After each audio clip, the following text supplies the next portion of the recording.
Assalamualaikum warahmatullahi wabarakatuh. Alhamdulillahilladzi harramal harama wa ahalla ma siwahu bil halal. Wa taballahu liman aznaba dzamban summa astaghfarahu minadz dzunubi wal bal. Wa tasharrata liman azlamal adamiyya biraddil mazlumi wal istihlal wa qad yusamma halal bihalal. Allahumma sholli wa sallim ala sayyidina Muhammadin khairil bashari wal mirsal wa ala alihi wa sahbihi wa man tabi'ahu wa nasarahu min ba'dihi wal istiqbal, amma ba'du. Para alim ulama, bapak sekalian yang berbahagia, sebenarnya sudah cukup ya Ananda Fatih Ustaz untuk menyampaikan kalimat tasyakur. Namun karena pembicara ini kena macet, insya Allah 10 menit, 5 sampai 10 menit bisa hadir. Atau ini barangkali ya, sambil menunggu beliau, insya Allah beliau hadir ya di waktu kita berkumpul pada kesempatan ini. Bapak-bapak sekalian yang berbahagia, memanfaatkan waktu menunggu beliau. Guru Haji Abdul Karim bin Marzuki ini yang sebelah kiri saya. Beliau orang yang sangat luar biasa di zamannya. Dan menurut saya itu menjadi sebuah keteladanan.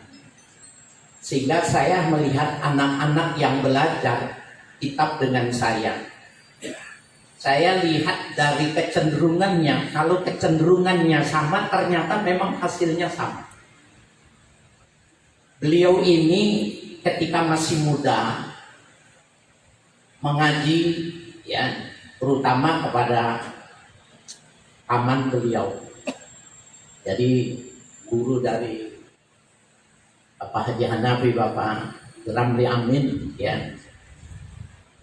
Kiai Haji Abdul Rahman ya, biasa dipanggil guru Damang ya, guru Abdul Rahman.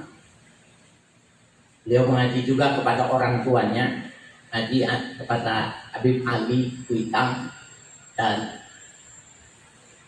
beberapa kiai yang saya tidak bisa menyebutkannya karena adakan ini mengisi waktu supaya sambil menunggu kehadiran penceramah kita. Nah, satu hal yang menarik, waktu mau lebaran itu biasa seperti kita, orang tua itu memberi uang untuk beli baju. Karena sudah dewasa, uang diberi untuk beli baju lebaran. Beliau jalan kaki dari Gang Cemara ya, dari Kebayoran jalan kaki lewat rel kereta api sampai Kebayoran Lama, sampai Tanah Abang. Di Tanah Abang beliau uang yang diberi untuk dipakaian itu dibelikan kitab semua.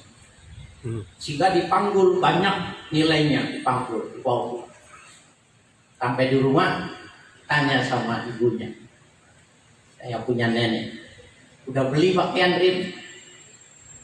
Udah beli, tapi dia tidak menyebut beli pakaian karena dibungkus. Tapi karena bentuknya tidak sama ya, bungkusan kitab dengan bungkusan pakaian itu kan tidak sama kan. Makanya nyaknya bilang, ibunya bilang, ini apa? Dia minta maaf bahwa uangnya tidak dibelikan pakaian tapi dibelikan kitab. Ya, tetapi diberikan kitab. Nah, ibunya marah karena berharap ya ayah saya itu masih muda di hari raya Idul Fitri itu bisa bersama yang lainnya, itu bisa tampil rapi bagus dengan pakaian baru. Tapi dia memilih untuk tidak membeli pakaian dan membeli.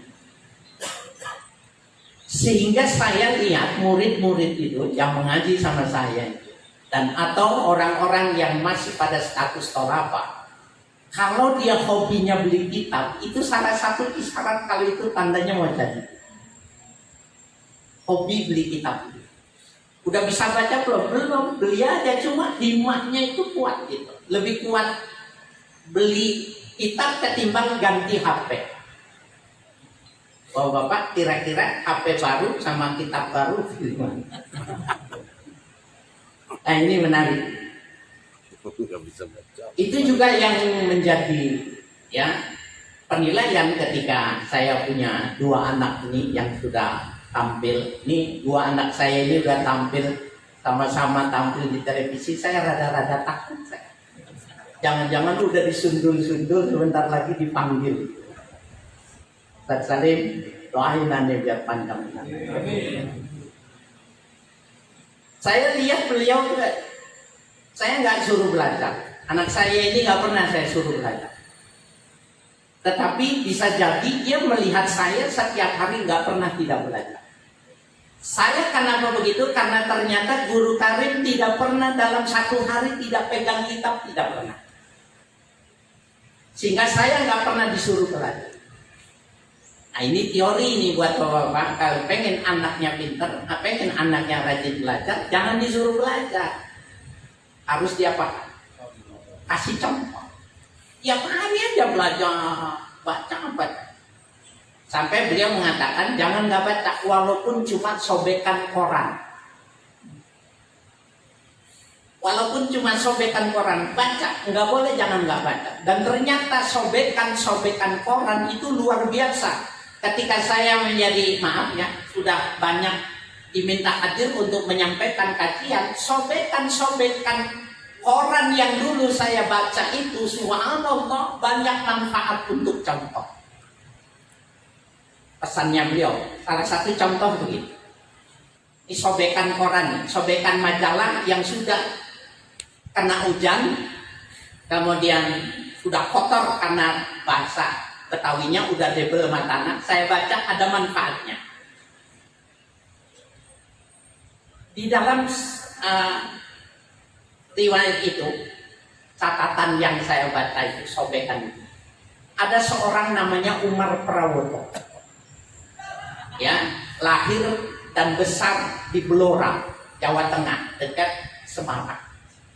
Umar Prawoto ini gantung diri di Uwungan, ya, pucuk rumah.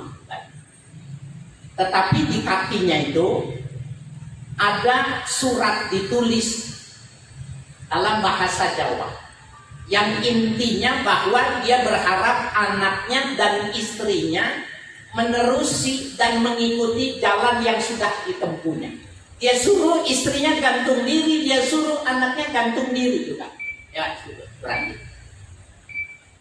Subhanallah, Bapak sekalian yang berbahagia. Anaknya nggak mau, istrinya nggak mau. Tetapi yang menarik bahwa tulisannya di situ dia mengartikan bahwa yang harus dicapai bagi setiap orang itu adalah neraka, sanes swarga, bukannya surga.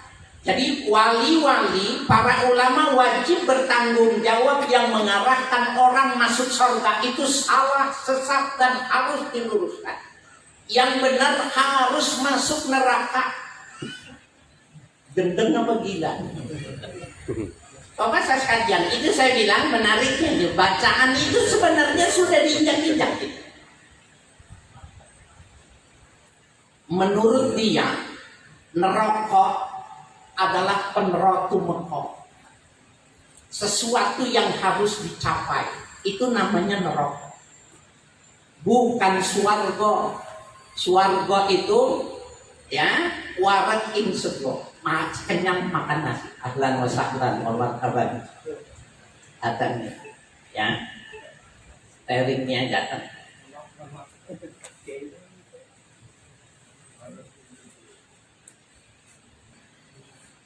Bapak sekalian yang berbahagia, jadi menurut ya tulisan dia, wasiat dia, ya Yang benar itu masuk neraka, bukan masuk surga.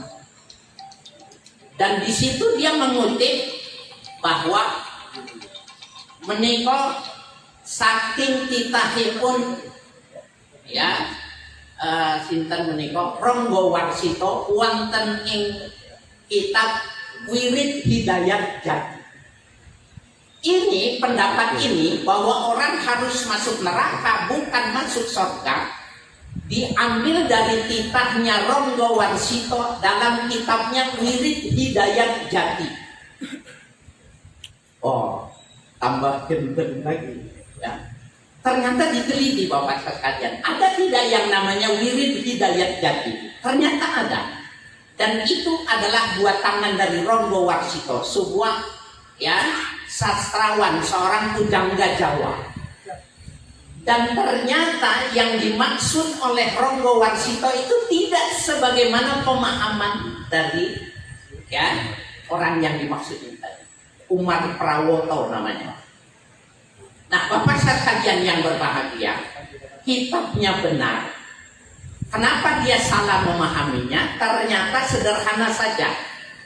Autodidak, belajar sendiri tanpa seorang guru bisa jadi benar, bisa jadi salah. Bahkan ini salah, sesat dan menyesatkan orang banyak.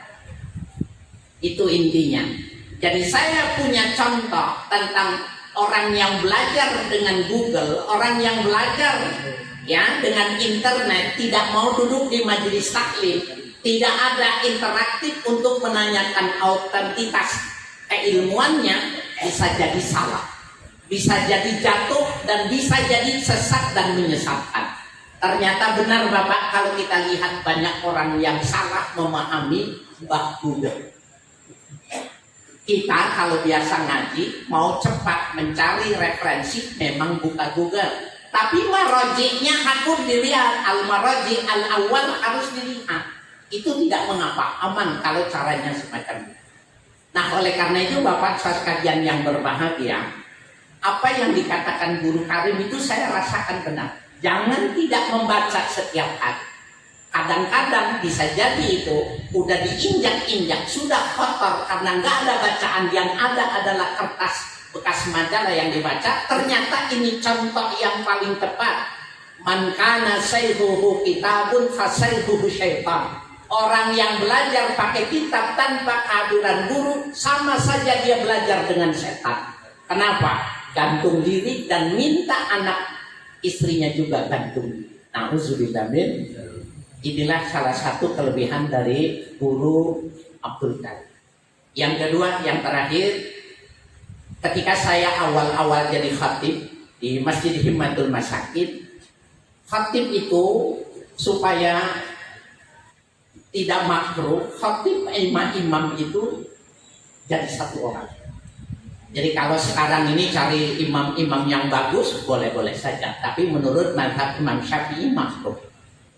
Nah, setiap kali saya mau khutbah itu, di samping beliau, saya diambilkan ke Al-Quran, kemudian ditaruh di pangkuan saya. Baca yang mau dibaca. Jangan sombong, orang bisa jatuh karena sombong. Padahal saya sudah hafal a'la, saya hafal sabisma rabbikal a'la, al-ataka hadil wasiyah. Dari kecil saya sudah hafal. Kata dia, jangan sombong. Orang yang jatuh itu gara-gara sombong. Sehingga saya tidak pernah mau Jumatan tidak saya baca 2 surah. Saya baca itu. Saya tidak pernah mau mengajar kitab apapun sebelum saya membaca. Kecuali kepepet memang terjepit, ya saya tawakal pada Allah. Dan di situ ada makom tafwid, ya, di mana Allah ingin memberitahukan sesuatu. Kalau pada saat memang kita tidak punya. Intinya bahwa beliau lebih banyak dengan gerak, dengan bahasa tubuhnya lah membentuk saya. Begitu juga saya kepada anak-anak saya, dan mudah-mudahan ada manfaatnya. Wassalamualaikum warahmatullahi wabarakatuh.